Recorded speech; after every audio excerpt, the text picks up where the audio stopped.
হাই friends, BTC বাসী ৰাইজৰ কাৰণে এটা ভাল খবৰ লৈ আহিলো আৰু মোৰ মনটোতো বৰ ভাল লাগি আছে এইটো খবৰ পাই।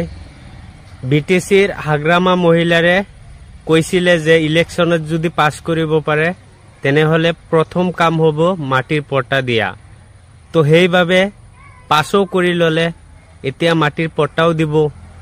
তো খুশিৰ খবৰ হ'ব লাগে বিটিসি বাসী মানুহৰ, বিশেষকৈ বিটিসিত থকা আমাৰ মুছলমান মানুহৰ, কিয়নো বাৰ বাৰ উচ্ছেদৰ বলি হ'ব লগা মুছলমান কেইটা যদি মাটিৰ পট্টা পাই যায় তেনেহলে তাতকৈ ভাল খুশিৰ খবৰ হ'বই নোৱাৰে। সেইকাৰণে মোৰো মনটোত বৰ ভাল লাগি আছে শুনি খবৰটো, আৰু আপোনালোকৰো আশা কৰো মনত ভালেই লাগিব এইটো খবৰ শুনি। তো হাগ্ৰামা মহিলাৰে কি কৈছিলে আপোনালোকে নিজে শুনক। কথা কৰি আহিছো বুঝছি, 1 নম্বৰ মাটিৰ পট্টা উচ্ছেদৰ কথা কেনেকৈ আহিব? এই মাটিৰ পট্টা দিয়াৰ পিছত আৰু কিবা উচ্ছেদৰ কথা আহে নেকি? শুনিছেনে?